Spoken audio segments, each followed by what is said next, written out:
Hi hello welcome to మనం TV. నేను మీ సిరి. ఈ రోజు మనతో పాటు తెలంగాణ బ్రాహ్మణ సంఘ అధ్యక్షులు మైనంపాటి కృష్ణ శర్మ గారు అయితే ఉన్నారు. నమస్తే సార్. నమస్కారం. సార్, ధర్మం ప్రకారం మగవాళ్ళని మగవాళ్ళు పెళ్లి చేసుకోకూడదు, ఆడవాళ్ళని ఆడవాళ్ళు చేసుకోకూడదు అంటారు కదా. ఇప్పుడు ఈ అఘోరి ఎవరైతే ఉన్నారో శ్రీనివాస్ ఈ వర్షిణిని పెళ్లి చేసుకున్నారు. సో దీనిపైన మీరేమంటారు? జై గురుభ్యో నమః. హరి ఓం. వాస్తవానికి ఈ వివాహం అనేటువంటిది ఒక ధర్మ ప్రక్రియ. ఈ వివాహం అనేది ఎందుకు చేసుకుంటారంటే, ఒక స్త్రీ పురుషుడు వివాహం చేసుకున్నప్పుడు వాళ్ళకి ధర్మ మార్గంలో కూడా సంతానం కలుగుతుంది. అంతేకాకుండా ఒక మనిషికి వివాహం జరిగితే మామూలుగా వాళ్ళ తల్లిదండ్రులు సంతోషపడతారు, అంతేకాకుండా దేవతలు కూడా సంతోషపడతారు. ఇది ఎలాగా? ఏవైనా పూజలు కానీ, ఏవైనా కార్యక్రమాలు కానీ, హోమాలు ఇవన్నీ కూడా చేయాలంటే, ఏమైనా వ్రతాలు ఇటువంటివి కూడా చేయాలంటే ఒక మగవాడు అనేటువంటి వాడు విడిగా కూర్చొని చేయకూడదు, తన భార్యతో పాటు కలిసి కూర్చొని చేయాలి. అందుకనే శ్రీరాముడు కూడా సీతలేని సమయంలో ఒక బంగారు విగ్రహం, సీతా విగ్రహం చేయించి పక్కన కూర్చోబెట్టుకొని ఆయన చేస్తాడు, ఆయన చేసే సందర్భంలో. సో దేవతలు కూడా సంతోషపడతారు. ఒక వ్యక్తికి వివాహం జరిగితే, ఈ వ్యక్తికి వివాహం జరిగింది ఈ యొక్క స్త్రీ పురుషుడు, సో వాళ్ళకి అర్హత లభిస్తుంది. ఏదైనా ఒక కార్యక్రమం కానీ, హోమం ఇటువంటి చేయడం. భార్యాభర్త కూర్చొని వ్రతం చేస్తారు, సత్యనారాయణ స్వామి వ్రతము, ఇంకేమైనా వ్రతాలు కొన్ని చేయదని దేవతలు సంతోషపడతారు. ఎందుకంటే హోమం చేస్తారు, ఆ హవీస్ అంతా కూడా దేవతలకి వాళ్ళకందరికి కూడా సమర్పించబడుతుంది. సో దాన్నే ధర్మబద్ధంగా చేయటం అని అంటారు. సో వివాహం అనేటువంటిది ఒక ధర్మబద్ధంగా కూడా జరగాలి. తద్వారా కూడా సంతానం కలుగుతుంది వాళ్ళకి, తద్వారా వాళ్ళ వంశం అభివృద్ధి చెందుతుంది, వాళ్ళ గోత్రం అభివృద్ధి చెందుతుంది. సో ఇది ఒక నిరంతర ప్రక్రియ, ఇది ధర్మ మార్గం. కాబట్టి పురుషులు స్త్రీ వివాహం చేసుకోవాలి అనేటువంటి విషయం కూడా శాస్త్రాల్లో చెప్పబడుతుంది. సో వాళ్ళకి ఏంటంటే కొన్ని ప్రత్యేకంగా కొంతమందికి ఆలోచనలు వస్తాయి. వాళ్ళు ఏంటంటే ఒక స్త్రీకి ఇంకొక స్త్రీ మీద ఆకర్షణ కలుగుతుంది. అవి వాళ్ళు చాలా రేర్ ఉంటారు, చాలా తక్కువ ఉంటారు. ఒక పురుషుడు ఇంకొక పురుషుడి మీద ఆసక్తి కలుగుతుంది, వాళ్ళని గేస్ అంటారు. పురుషుడు పురుషుడిని చూడటానికి గే అంటారు, వీళ్ళని లెస్బియన్స్ అంటారు. సో ఇది కూడా చాలా ప్రాచీన కాలం నుంచి కూడా ఉంది, కానీ దానికి చట్టబద్ధత కూడా లేదు. భారతదేశంలో అయితే అసలు యాక్సెప్టెన్స్ లేదు. ఎందుకంటే పూజ ఏది చేయాలని సరే భార్యాభర్త కూర్చోవాలి, ప్లస్ సంతానం, తర్వాత ఇంకోటి ధర్మమైనటువంటి మార్గంలో వెళ్ళాలని భారతదేశంలో చెప్పబడింది. కానీ అమెరికా వంటి దేశాల్లో కూడా ఇది ప్రయత్నించారు, కానీ అక్కడ కూడా ఉన్నారు, ప్రపంచం మొత్తం ఉన్నారు ఇటువంటి వాళ్ళు. స్త్రీని వివాహం చేసుకుని పురుషుడు వివాహం చేసుకుంటారు. కొన్ని దేశాలలో చట్టబద్ధత ఉంది, కానీ మన దేశంలో మటుకు ఒక స్త్రీ ఇంకో స్త్రీని వివాహం చేసుకోవడానికి చట్టబద్ధత లేదు, ఆ వివాహం చెల్లదు. ఈ విషయం కూడా గమనించాలి. ఇక్కడ ఈ అమ్మాయి వర్షిణి అనేటువంటి అమ్మాయి ఈయన పేరేంటి, అఘోరి శ్రీనివాస్. ఈయన పేరు కూడా కొంచెం మారుస్తున్నాము, ఎందుకంటే అఘోరి అని కాకుండా అఘోరి సాధక అనేటువంటి పేరు మార్చడం జరుగుతుంది. ఎందుకంటే ఇది పూర్తిస్థాయి అఘోరిగా మారలేదు. పూర్తిస్థాయి అఘోరిగా మారితే వాళ్ళది వేరే ఉంటుంది వ్యవహారం. సో ఇతను ఏంటంటే, ఇప్పుడు ఒక వ్యక్తి డిగ్రీ చదువుతుంటాడు, డిగ్రీ పూర్తయితేనే ఆ డిగ్రీ పక్కన పెట్టుకుంటాడు. బీఎస్సీ చదువుతాడు, బీఎస్సీ 3 ఏళ్ళు చదివితే బీఎస్సీ చదివాడు అంటారు. కానీ 1 సంవత్సరం 2 సంవత్సరాలు చదివినోడిని బీఎస్సీ పూర్తి అవ్వలేదు కదా ఇంకా. సో ఇది ఇన్కంప్లీట్ మార్గంలో ఉన్నట్లు అనమాట. సో వీళ్ళిద్దరు వివాహం చేసుకున్నారు. ఆ వివాహం అనేటువంటి దానికి కూడా చట్టబద్ధత అనేది లేదు. సో వాళ్ళకి భార్యాభర్తలకు ఉండేటువంటి హక్కు కూడా లభించదు.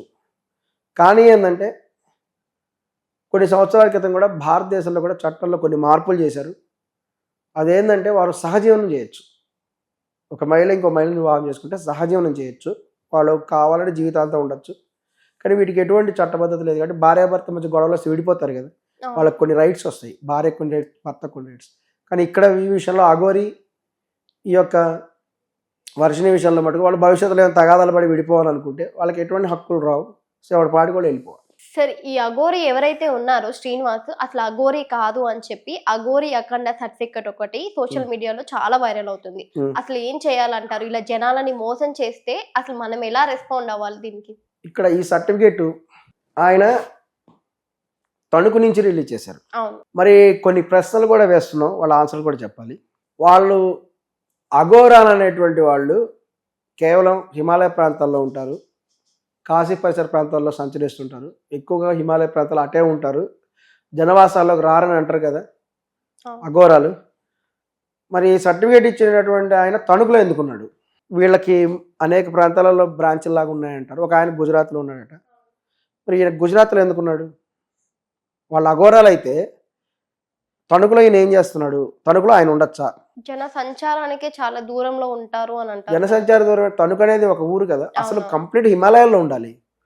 కాశీలో కూడా ప్రత్యేక ప్రాంతాల్లో ఉండాలి. శ్మశానాల్లో తిరుగుతారు వాళ్ళు, శ్మశానాల్లో పడుకుంటారు, అక్కడ విభూది పూసుకోవాలి, మాంసం తింటారు అఘోరాలు. ఇవన్నీ ప్రాక్టీస్ ఉంటాయి. ఇవన్నీ కూడా తణుకులో ఉండేటువంటి ఈ వ్యక్తి చేస్తాడా?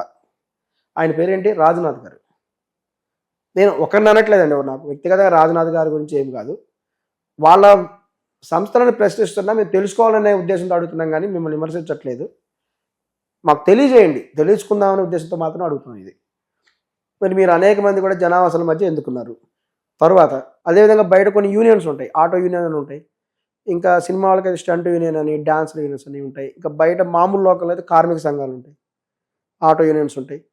అంటే కంపల్సరీ అందులో మెంబర్షిప్ అయితేనే వీళ్ళు చేయాలా? ఇప్పుడు మూవీ ఆర్టిస్ట్ అసోసియేషన్ అని ఉంది, మెంబర్స్ కాని వాళ్ళు కూడా యాక్ట్ చేస్తున్నారు కదా. అంటే అది చట్టబద్ధంగా కంపల్సరీ కాదు. ఈ యొక్క ఆటో యూనియన్లో కానీ కొన్ని సంఘాల్లో కానీ చేరితే ప్రయోజనం ఏంటంటే, వీళ్ళకి ఏదైనా సమస్య వచ్చినప్పుడు, ఆ మెంబర్స్కి ఏదైనా సమస్య వచ్చింది అనుకోండి, రెమ్యునరేషన్ ఇవ్వకపోవడం, ఇంకేదైనా సమస్య వచ్చింది, ఆరోగ్య సమస్య వచ్చింది, మెంబర్స్ అందరూ కలిసి వీళ్ళకి సహాయం చేయడానికి అవకాశం ఉంటుంది. అదే ఇండివిజువల్గా వెళ్తే ఇతనికి ఎవరు సహాయం చేయరు. ఇతను ఒక సంఘంలో లేడు కదా, విడిగా ఉన్నాడు కాబట్టి ఎవరు పట్టించుకోవడానికి అవకాశం లేదు, హక్కు లేదు.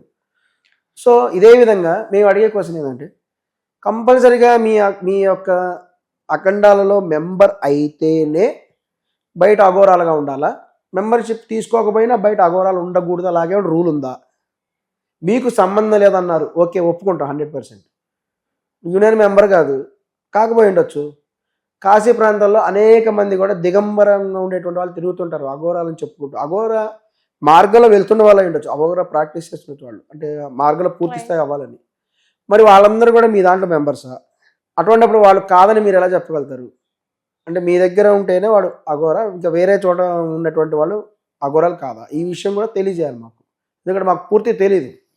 ఈ అఘోర అనేది ఎక్కువ నార్త్ ఇండియాలో నుంచి కల్చర్ కాబట్టి, సౌత్ ఇండియా వాళ్ళకి దీని గురించి ఎక్కువగా తెలియదు. ఈ విషయం కూడా తెలియజేయాలి. ఇక్కడ ఈ అఘోరీ గురించి చెప్పాలంటే, ఈమె అఘోరియా కాదా పూర్తి స్థాయి ఈ డిగ్రీ ఎవరైనా ఇస్తారా? ఆ గురువు అని అంటున్నారు కదా, ఆ గురువు కూడా ఈ అఘోరిలానే బట్టలు ఏమి లేకుండా ఆ రుద్రాక్షలు ధరించి ఉండాలి కదా. మరి ఆయన ఎలాంటి అలా మనకైతే మరి ఈ రాజునాథ్ గారు, ఆయన పేరు రాజునాథ్ గారు, రాజునాథ్ గారు కూడా దిగంబరంగా ఉండాలి కదా. ఆయన దిగంబరంగా ఎందుకు ఉండట్లేదు? విభూది ఎందుకు పూసుకోవట్లేదు? ఒళ్ళంతా బూడిద ఎందుకు పూసుకోవట్లేదు? రుద్రాక్షల మాల పూర్తి అంటే మేము ఆయన అనటం ఏంటంటే, ఆయన సాధక్ అంటున్నాడు, అఘోర సాధక్ అని ఉంటారంట. ఈ అఘోర సాధకులు అనేటువంటి వాళ్ళందరూ ఏం చేస్తారు? ఎవరైనా చిన్నపిల్లలు కానీ పబ్లిక్ కానీ మీ దగ్గరికి వస్తే వాళ్ళకి ట్రైనింగ్ ఇస్తుంటారా, లేకపోతే వాళ్ళని అఘోరాలుగా స్వీకరిస్తారా, లేదంటే ఒక యూనివర్సిటీ లాగా అంటే మంత్రాలు నేర్పిస్తాను అంటున్నాడు ఆయన. మంత్రాలు నేర్చుకోవడాన్ని అఘోర అంటారా? మాకు ఇది పూర్తి స్థాయి తెలియజేయాలి. అంటే మాకు తెలిసిన ఇన్ఫర్మేషన్ అంటే, అఘోర అనేటువంటి వాళ్ళకి ఇక ఈ ప్రపంచంతో సంబంధం ఉండదు, పూర్తి స్థాయిగా పరమేశ్వరునిలో భక్తిలో లీనమైపోయి ఉంటారు. వాళ్ళకి పరమేశ్వరుడు తప్ప వేరే ప్రపంచం ఉండదు. వాళ్ళకి శారీరక సుఖాల మీద ఇంట్రెస్ట్ ఉండదు. వాళ్ళు కేవలం దిగంబరంగా అయిపోయి ఒళ్ళంతా అసలు బట్టలు అనేటువంటి ఈ లోకంలో ఉండరు. వాళ్ళ ప్రపంచం వేరే ఉంటుంది. ఈ సందర్భంలో కూడా వాళ్ళంతా విభూతి పూసుకొని శ్మశానం వెంబడి కూడా తిరుగుతూ ఆ యొక్క నర్మాంసం, ఈ యొక్క కాలినటువంటి శవం యొక్క మాంసం కొంత తింటారంటే వాళ్ళు ఈ విధంగా వాళ్ళు సంచరిస్తుంటారు అనేటువంటి తెలిసిన విషయం. సో ఈ విషయం కూడా మాకు తెలియాలి. సో ఆయన కాదు అని మీ దగ్గర మెంబర్షిప్ అవ్వనంత మాత్రాన ఆయన కాదని ఎలా చెప్పగలం? చాలామంది ఉండొచ్చు కదా, ఇంకా యూనియన్లో మెంబర్ అవ్వాల్సిన రూల్ లేదు. కంపల్సరీ చట్టబద్ధంగా ఏమైనా అవకాశం ఉందా? రూల్ చట్టం ఉందా? మాకు తెలియదు అది. సరే, ఈ అఘోరికి అంగమే లేదు కానీ కలిసి కాపురం చేస్తాను, పిల్లల్ని కంటాను త్వరలో అని చెప్పి ప్రకటిస్తున్నాడు. అసలు ఇది సాధ్యం అవుతుంది అంటారా? పిల్లలు అనేటువంటి విషయము మొదట అఘోరి చెప్పలేదు, ఈ శ్రీవర్షిణి అనేటువంటి ఆమె చెప్తున్నది. ఆమె ఏం చెప్తుందంటే, అఘోరి అని చెప్పబడుతున్నట్టు ఈ వ్యక్తి పైన ఆమె తనతో పాటు వెళ్ళిపోయింది కదా, వెళ్ళిపోయి ఇప్పుడు అక్కడ ఎక్కడో ఉంటున్నది, కేదార్నాథ్ దగ్గర ఉంటే. ఇప్పుడు వాళ్ళిద్దరు కూడా అనేక వీడియోలు కూడా రిలీజ్ చేస్తున్నారు. అక్కడ వివాహం చేసుకున్నామని ఫస్ట్ వీడియో రిలీజ్ చేశారు, తర్వాత హనీమూన్కి వెళ్తున్నామని ఒక వీడియో రిలీజ్ చేశారు, మంచిగా పాటలు పాడుకుంటూ డ్యాన్సులు చేస్తున్నారు. ఈ సందర్భంలో కూడా వాళ్ళ మీద కొన్ని కేసులు కూడా ఇక్కడ బుక్ అయినాయి. సో ఇక్కడ ఈ యొక్క శ్రీవర్షిణి అనేటువంటి ఆమె ప్లాన్ ఏంటంటే, కొన్ని కోట్ల రూపాయల ఆస్తులని అఘోరి నుంచి సంపాదించాలి అనేటువంటి ఆలోచన ఉంది. అదే విధంగా కొన్ని ఎకరాల స్థలం తీసుకొని ఆ ఎకరాల స్థలంలో ఒక ఆశ్రమం పెట్టాలి. ఆ ఆశ్రమం పెట్టి అందులో గోశాల పెడతాము, అనాథులకి సహాయం చేస్తాము, షెల్టర్ ఇస్తాము, ఈ విధమైనటువంటి ప్రాక్టీస్ చేస్తామని చెప్పేసి కూడా పూజలు చేస్తామని చెప్తున్నది. మరి అంత పెద్ద స్థలం కావాలంటే కొన్ని కోట్ల రూపాయలు కావాలి కదా, కొన్ని ఎకరాల స్థలం. అంటే ఈమె ఏంటంటే అఘోరి నుంచి కొన్ని కోట్ల రూపాయలకు సంపాదించాలి, ఈమె కొన్ని కోట్ల రూపాయలకు అధిపతి కాబోతుంది. అది వర్షిణి యొక్క ప్లాన్. ఒక ఇంజనీరింగ్ చదువుతూ ఫీజు కట్టుకోలేని పరిస్థితిలో ఉండేటువంటి ఒక అమ్మాయి ఈ ఇంజనీరింగ్ పూర్తి చేసినా ఉద్యోగం వస్తుందో రాదో తెలియదు, అసలు ఇంజనీరింగ్ పూర్తవుతుందో లేదో తెలియదు ఆమెకి, పూర్తి చేసినా మంచి ఉద్యోగం వస్తుందో రాదో తెలియదు, మంచి ఉద్యోగం వచ్చినా ఉద్యోగం నిలుస్తుందో లేదో తెలియదు. దీని అంతా ఎందుకు వచ్చిన బాధ? హ్యాపీగా అఘోరిని పట్టుకుంటే కొన్ని కోట్ల రూపాయలకు అధిపతి అయిపోవచ్చు. ఆ విధమైనటువంటి ఆలోచన ఆమె చేసుకుంది. ఆమె చాలా తెలివైనగానే కనిపిస్తున్నది.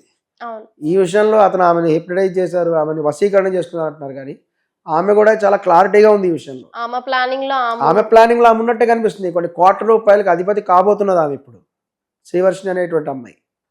సో ఈమె ప్లాన్ ఏంటంటే భవిష్యత్తులో ఎప్పుడైనా సరే ఇబ్బందులు వస్తే, మరి ఇతనితో విడిపోయే పరిస్థితి వస్తే ఎలా, ఈ కోట్ల రూపాయలు తనాధీనంలోనే ఉంచుకోవాలి అని ఆమె ప్లాన్. అప్పుడు ఆమె సహజంగా స్త్రీలు ఎట్లా ఆలోచిస్తారంటే, వాళ్ళ ఆలోచన తీరు, ఒక పిల్లలు కనుక ఉంటే పిల్లల కోసమైనా ఉంటారు అనే ఆలోచనతో ఉంటారు. కాబట్టి పిల్లలు కనుక ఉంటే వాళ్ళకి తన దగ్గర ఉంటాడు, పిల్లల కోసమైనా తన దగ్గర ఉంటాడు అనేటువంటి ఆలోచన కూడా ఆమెకు వచ్చింది.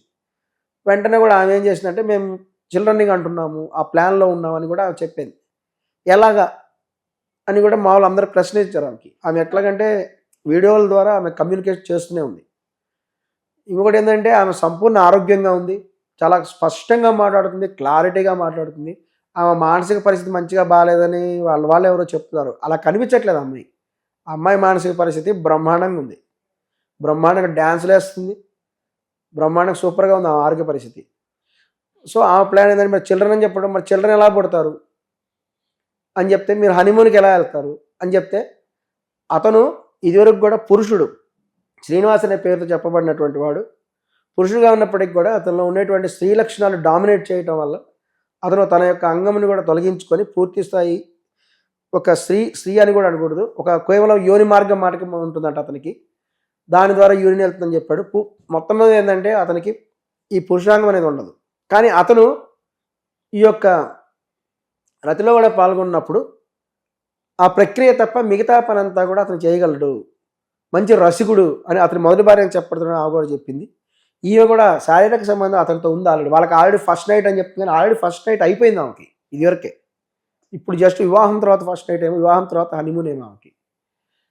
ఆమె చెప్తుంది, ఆమె ఏమంటుందంటే మంచు లక్ష్మి గారిని ఉదాహరణగా చెప్తుంది ఆమె. ఈ యొక్క సరోగసి అనేటువంటి విధానం ద్వారా పిల్లలు ఆమె కలగడం అనేది జరిగింది అని కూడా చెప్తున్నారు. ఆమెను ఆదర్శంగా తీసుకుంటుందంటే ఈ యొక్క వర్షిణి. మంచు లక్ష్మి గారు ఏ విధంగా సరోగసి ద్వారా పిల్లలు పుట్టారో ఆమెకి, ఈమె కూడా ఈ యొక్క అఘోరి దగ్గర ఉన్నటువంటి స్పెర్మ్లు కూడా కలెక్ట్ చేసి తద్వారా కూడా పిల్లలను పుట్టిస్తాం మేము అని కూడా ఆమె చెప్తున్నది. కానీ దీన్ని అతను ఖండించాడు అఘోరి. ఎందుకని ఖండించాడంటే, అతనికి ఈమె వల్ల ఎటువంటి అవసరం ఉందంటే, అతను చేసేటువంటి అనేక పూజలకైతేనేమి, క్షుద్ర పూజలకైతేనేమి, మంత్ర పూజలకి కన్యల అవసరం ఉంది అతనికి. ఈ యొక్క కన్యని ఆ యొక్క ముగ్గు మీద కూర్చోబెట్టి అతను పూజ చేయాలి. ఈమెకి ఎప్పుడైతే పిల్లలు పుడతారో ఆమె కన్యత్వం పోయినట్టే, కాబట్టి ఆమె కన్య కాకుండా పోతున్నప్పుడు ఒక వివాహిత ఒక మహిళ కిందకు వచ్చేస్తుంది, కాబట్టి ఆమె కన్యత్వం పోకూడదు. అది అఘోరి ప్లాన్. మీరు చాలా జాగ్రత్తగా గమనించండి. శ్రీవర్షిణి ఏమన్నది, మేము స్పెర్మ్లు కలెక్ట్ చేయడం ద్వారా అతని నుంచి పిల్లవాడిని పుట్టించుకుంటామని ఏమంటున్నది. కానీ అతనేమంటున్నాడు, పిల్లల్ని రెడీమేడ్ ఆల్రెడీ బార్న్ పిల్లలు ఉంటారు, చిన్నపిల్లలు బయట నుంచి తెచ్చుకొని పెంచుకుంటాను అతను అంటున్నాడు. సో అతనేంటి, ఆమెతో ఎంత కాపురం చేసినా ఆమె కన్యత్వం ఏం పోదు. ఎందుకంటే అఘోరి పురుషాంగం లేదు కదా, పురుషాంగం లేనప్పుడు ఇంకా ఆమె కన్యత్వం కోల్పోయే అవకాశమే లేదు. మా అయితే ఇప్పుడు నగ్నంగా పడుకుంటారని ఆమె అంతకుముందే చెప్పేసింది, వాళ్ళ ఇంట్లో ఉన్నప్పుడే స్టార్ట్ చేసేసారని. నగ్నంగా పడుకొని దొరలడం తప్ప వాళ్ళు చేసేది ఏమి లేదు ఆడ. కాబట్టి ఏంటంటే పిల్లలు పుట్టే అవకాశం లేదు, కాబట్టి ఈమె కన్యత్వం పోకూడదు, అతని మెయిన్ ఇంపార్టెంట్ అది. సో అతను ఇక్కడ అందరికి కూడా వచ్చేటువంటి డౌట్లు అదే. ఇప్పుడు అతను ఆమెను తీసుకెళ్ళి పూజలకు ఉపయోగిస్తారు. మామూలుగా కొన్ని సందర్భాలు ఏమంటారంటే, ఈ పర్టికులర్ నక్షత్రంలో ఈమె పుట్టడం వల్ల ఈమెను సెలెక్ట్ చేసుకున్నాడు అతను. అదే నగ్న పూజలు చేపిస్తారు అని, అలానే బలివ్వచ్చు అని చెప్పి అంటున్నారు కదా. ఈ ప్రచారాన్ని ఎలా చూడాలి? ఇప్పుడు మనం వర్షినికి ఏమైనా రక్షణ కల్పించాలి అని అంటారా? ఇప్పుడు కలిగేటువంటి సందేహం కూడా ఇప్పుడు అందరికి అదే. ఇప్పుడు వాళ్ళిద్దరు కూడా నిజంగా కలిసి ఉండి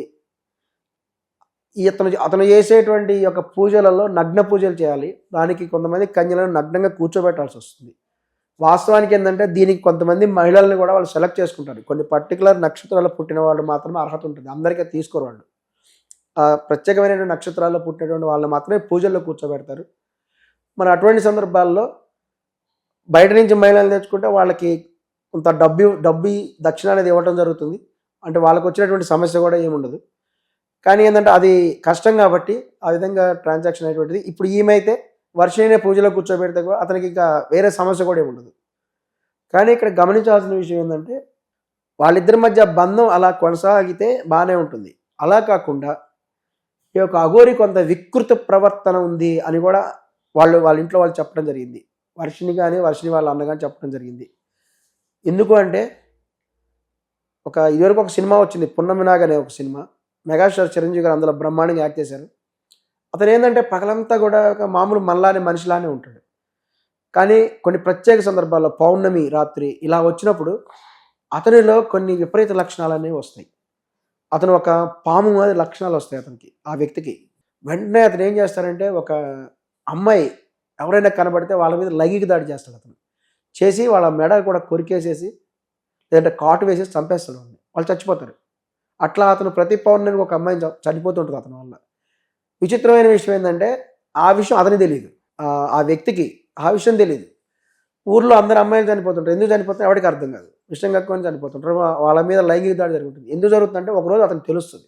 ఎందుకంటే అతని మీద చిన్నప్పటి నుంచే వాళ్ళ నాన్న ఈ విషయం ఎక్కించడం ద్వారా ప్రయోగం చేస్తాడు అనమాట. అప్పుడు అతను చివరికి ఆత్మాహుతి చేసుకుంటాడు. అదే విషయం ఇక్కడ అఘోరి దగ్గర చెప్పాల్సి వస్తుంది.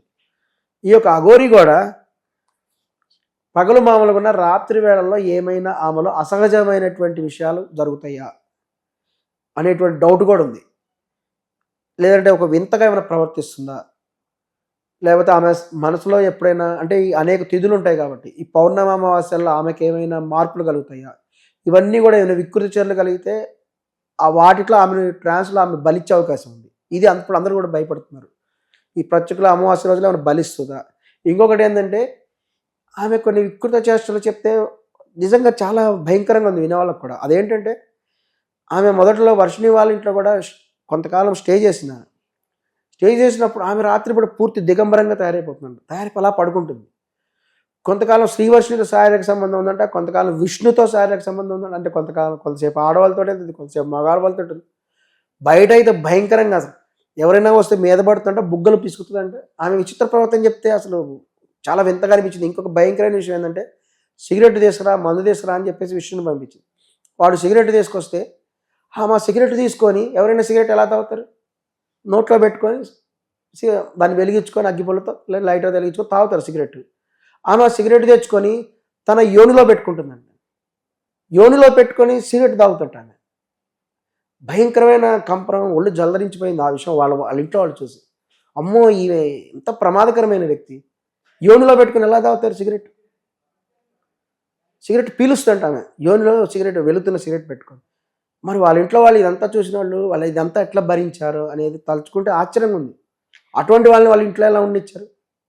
ఈ అఘోరి శ్రీవర్షినితో కలిసి దుబాయ్ కానీ శ్రీలంక కానీ చెక్కేయాలని చూస్తున్నాడు. అదే గనక జరిగితే ఇంకా శ్రీవర్షినికి ప్రమాదం నుంచి ఎవరు కాపాడలేరా? శ్రీవర్షిని ఆమె దుబాయ్కి వెళ్తుంది అనేటువంటి ఆరోపణలు నేను పూర్తిగా నమ్మట్లేదండి. ఎందుకంటే దుబాయ్ అనేటువంటిది కూడా ముస్లిం దేశం. అవును. ఈమె వ్యవహారం చూస్తేనేమో ఈమె ఒళ్ళంతా దిగంబరంగా ఉండేవాళ్ళు అసలు రానియరు దుబాయ్లోకి. అక్కడ స్పాట్ మర్డర్ చేస్తారు, మర్డర్ చేయిస్తారు. సో ఇంకా వీళ్ళ విషయానికి వస్తే వీళ్ళు పూర్తిగా కూడా వేరే లోకంలో ఉన్నారు. ఈమె ఒళ్ళంతా విభూది పూసుకొని పెద్ద బొట్లు పెట్టుకుంటే అసలు దుబాయ్లోకి లోపలికి కూడా రానిరు, మామూలుగా ఆలోచిస్తారు. ఇంకొక పాయింట్ ఏంటంటే వీళ్ళకి అసలు పాస్పోర్ట్ ఉండే అవకాశం ఉందా. ఈ అమ్మాయి కేవలం వర్షిణి అనే అమ్మాయి బీటెక్ చదువుతున్నది, ఆమెకు పాస్పోర్ట్ ఉండే అవకాశాలు చాలా తక్కువ ఉన్నాయి. లేదు అంటే ఆమె ఏదైనా ముందు చూపుతా ఆలోచించి పాస్పోర్ట్ అప్లై చేసుకుందో మనకు తెలియదు. పాస్పోర్ట్ ఉండే అవకాశం చాలా తక్కువ ఉంది. ఇక ఇతనికి కూడా ఈ యొక్క ఆధార్ కార్డు చూడటం జరిగింది. అతని ఆధార్ కార్డులో కూడా అతని పేరు బ్రహ్మ విష్ణు మహేశ్వర అని ఇంకేదో పేరు కూడా ఉంది. సో ఇతను కూడా దీని మీద పాస్పోర్ట్ రావాలంటే చాలా ఉంటాయి, పోలీస్ వెరిఫికేషన్ ఉంటుంది, ఇవన్నీ కూడా ఉంటాయి. వీళ్ళకి ఆల్రెడీ పాస్పోర్ట్ ఉన్నదా లేదా అనేటువంటిది కూడా సందేహం ఉంది. వీళ్ళు ఆ మాట చెప్పలేదు. ఎస్కేప్ అయ్యే అవకాశాలు చాలా తక్కువ ఉన్నాయి. వాళ్ళు ఏంటంటే వాళ్ళు చెప్పే ప్లాను కేదార్నాథ్ వెళ్ళిపోతాం, అక్కడి నుంచి కూడా ఇంకా పైకి వెళ్తాం అని అంటున్నాడు. కానీ ఇది వాస్తవానికి ప్రాక్టికల్గా పాసిబుల్ అవుతుందా లేదా? ఎందుకంటే కేదార్నాథ్లోనే మామూలు మనుషులు పూర్తి స్థాయిలో ఉండలేరు. ఎందుకంటే అది చాలా మంచు ప్రదేశం ఉంటుంది. అది అక్కడ ఈ అఘోరి అనేటువంటి అతను ఉండగలడేమో కానీ, ఎందుకంటే అతనికి ఆల్రెడీ అలవాటు అయిపోయింది కాబట్టి, వాళ్ళంతా విభూతి పూసుకుంటున్నాడు కాబట్టి.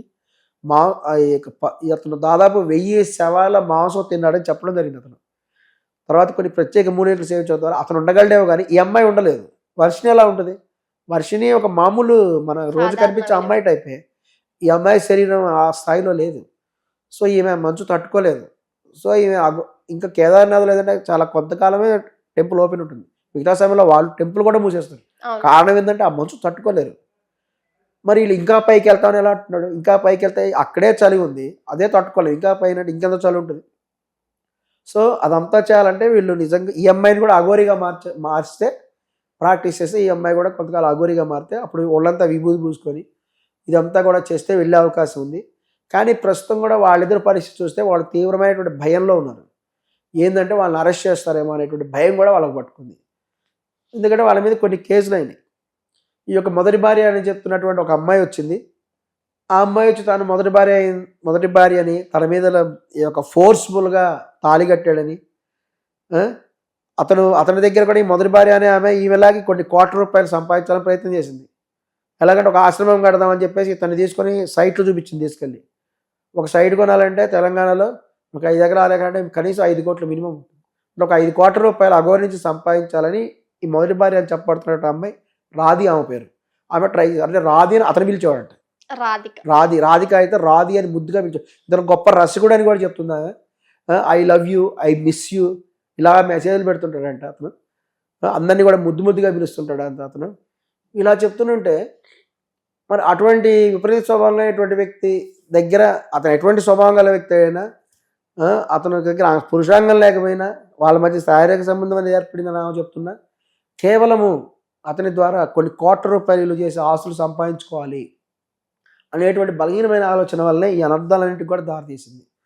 ఈ అఘోరి వాళ్ళ ఇంట్లో ఈ అఘోరి అనేటువంటి ఆమె వర్షిణి వాళ్ళ ఇంట్లో వాళ్ళకి కూడా 3 కోట్ల రూపాయలు చెక్ ఇచ్చింది అని కూడా వాళ్ళ సొంత బ్రదర్ విష్ణు చెప్పడం జరిగింది. వాళ్ళ నాన్న కూడా చెప్పినాడు, వర్షిణి వాళ్ళ 3 కోట్ల రూపాయలు చెక్ ఇచ్చిందంట. వీళ్ళు చించి పడేశారంట. ఇది నమ్మశక్యంగా లేదు. ఎందుకంటే 3 కోట్ల రూపాయలు చెక్ ఇస్తే ఎవడు చించిపడాడు మాకు తెలిసినంత వరకు. మరి వాళ్ళ మధ్య ఏం జరిగింది అనేది తెలియదు. కానీ వీళ్ళందరి విషయం కూడా గమనిస్తుంటే చాలామంది అనేది ఏంటంటే వీళ్ళు నిజంగా ప్రేమ పక్షుల అనేటువంటి భావం కూడా కలుగుతున్నది. ఎందుకంటే వాళ్ళిద్దరు కూడా ఇక లెస్బియన్లు అని కూడా ఆమె చెప్తున్నది. ఆ వర్షిని కూడా వాళ్ళిద్దరు కూడా వివాహం చేసుకున్న తర్వాత డ్యూయెట్లు పాడుతున్నారు. ఇతను కూడా పెద్ద ఆమె గురించి పెద్ద పాటలు కూడా పాడుతున్నాడు. వాళ్ళ మధ్య ప్రేమ చూస్తే చాలా గొప్పగా అనిపిస్తుంది. ఇట్లా చూడండి, ఈ 2 ఉన్నాయి. వీటిని ఏమంటారు? జంట పువ్వులు అంటారు. వీటిని కోయాలంటే కొయ్యలేరు చాలామంది. ఎందుకంటే కలిసే ఉండాలి. ఇవి ఎవరికి కూడా గబుక్కని విడదీయబుద్ది కాదు. అలాగే జంట వంకాయలు అని కూడా వస్తాయి. కొన్ని కూరగాయలు 2 కలిసి ఉంటాయి. ఇట్లా వీటిని చూసినప్పుడు ఏమనిపిస్తుందంటే విడదీయబుద్ది కాదు, వీటిని అలాగే ఉంటుంది. ప్రేమ మధురం అయితే ప్రియురాలు అంత కఠినంగా ఉందంట. ప్రియురాలు హృదయం కఠినంగా ఉందో అతను పాడతాడు ఆ సినిమాలో. ఇతనేం పాడుతున్నాడు? ప్రేమ మధురం అంట, ప్రియురాలు అంటే తీయగా ఉందంట. అంటే ఆల్రెడీ ఆమె టేస్ట్ కూడా చూసేసాడు. వర్షం టేస్ట్ కూడా చూసినట్టున్నాడు అఘోరి. అంత తీయగా ఉందా? నిజంగా మేము ఒకటే చెప్తున్నాం, ఇక్కడ ఆల్రెడీ కూడా కొన్ని కేసులు బుక్ అయినాయి. మీ మధ్య నిజంగా అంత ప్రేమ ఉంటే, ఈ యొక్క అఘోరి వర్షిని మధ్య నిజంగా అంత డీప్ లవ్ ఉంటే, మీ అందరూ అంత గాఢమైన ప్రేమికులు అయితే తప్పనిసరిగా చట్టపరంగా కూడా మీరు ఏకంగండి. మిమ్మల్ని ఎవరు అరెస్ట్ చేస్తారని భయపడాల్సిన అవసరం లేదు. మిమ్మల్ని ఏం చేస్తారు? మహా అయితే ఆ మొదటి భార్య అని చెప్పేటువంటి ఆమె తన మీద కొంచెం డబ్బులు ఖర్చు పెట్టాను అని కూడా కేసు పెట్టింది. మీరు రాండి, చక్కగా చట్టపరంగా ఆ కేసులు ఎదుర్కోండి. మిమ్మల్ని అరెస్ట్ చేస్తారా? ఫస్ట్ ఎంక్వైరీ చేస్తారు. ఒకవేళ మీ దాంట్లో కనుక దమ్ముంటే అరెస్ట్ చేస్తారు. అరెస్ట్ అయితే ఏమవుతుంది? తర్వాత బెయిల్ తీసుకోవచ్చు. బెయిల్ తీసుకొని కూడా బయటికి రావచ్చు. అలా కూడా కాదు, మీరు ఒక అడ్వకేట్ని నియమించుకోవచ్చు, తద్వారా ఈ యొక్క కేసులను ఎదుర్కోవచ్చు, చక్కగా కూడా మీరు వివాహం చేసుకోవచ్చు. నిజంగా మీ మధ్య అంత గాఢమైనటువంటి ప్రేమ ఉంటే. అంతేగాని అరెస్ట్ చేస్తారని భయపడి అక్కడ దాక్కొని మీరు మా దగ్గరికి వస్తే మేము ఆత్మాహుతి చేసుకుంటాం, ఆత్మహత్య చేసుకోవాల్సిన అవసరం లేదు. మీరు కనుక ఆత్మహత్య చేసుకుంటే చెప్తున్నాము, మీరు పిశాచాలుగా మారుతారు. ఈ అఘోరిగా చెప్పబడుతున్నటువంటి ఈ మనిషి కూడా తన తీరని కోరికలతో భయంకరమైన పిశాచిగా పుట్టేటువంటి అవకాశం ఉంది. అయిపోతుంది, పిశాచిగా మారిపోతుంది. అలాగే ఈ అమ్మాయి కూడా తనొక పిశాచిగా మారిపోతుంది. ఇది ఇంకా ప్రమాదం, మీకు కాదు ప్రజలకు ప్రమాదం. ఇంకా మీరు పిశాచాలుగా మారిపోతారు. కాబట్టి అదే చెప్తున్నాం, మీకు నిజంగా కూడా అంత సిన్సియర్ ప్రేమ ఉంటే చట్టపరంగా కూడా ఇక్కడికి రాండి, చట్టపరమైనటువంటి నిర్ణయాలు తీసుకోండి. కేసులు ఏమైనా ఉంటే ఇంకొక ముఖ్యమైన విషయం ఏంటంటే మాకు తెలిసింది, ఈ అఘోరి అనేటువంటి అతను దళితుడు. ఇతను దళిత అఘోరి. చాలామంది కూడా చెప్తున్నారు ఇతను కొన్ని చోట్ల వేషాలు వేస్తే పురుషాంగం కాల్చేశారు, తద్వారా అతను తీసుకున్నాడు. కొంతమంది ఆరోపణలు చేస్తున్నారు. ఇతనికి ఉన్నటువంటి పెద్ద ప్లస్ పాయింట్ ఏంటంటే ఇతను దళితుడు అవటం. ఎందుకంటే మన దేశంలో దళితులకి కొన్ని రకాలైనటువంటి చట్టాలు ఉన్నాయి. ఎస్సీ ఎస్టీ అట్రాసిటీ కేసు ఉంది కొన్ని. నిజంగా అతను అంగాన్ని ఎవరైనా కాల్చుంటే వాళ్ళ మీద కేసు పెడితే వాళ్ళని తీసుకుని లోపలేస్తారు, అంత ప్రమాదం. ఇప్పుడు ఇతని మీద కేసులు అయినాయి. కేసులు అయినప్పుడు అతను ఇక్కడికి వచ్చినప్పుడు అతను దళితుడు కాబట్టి అతని తరపున ఉచితంగా లాయర్ దొరుకుతాడు, వాళ్ళకి ఉచితంగా అడ్వకేట్ లభించే అవకాశం ఉంది. వాళ్ళకి కొన్ని రక్షణ ఉన్నాయి. సో తప్పనిసరిగా అతను కేసులను ఈజీగా ఎదుర్కోవచ్చు. మీకున్నటువంటి ప్లస్ పాయింట్ మీరు యూటిలైజ్ చేసుకోవచ్చు.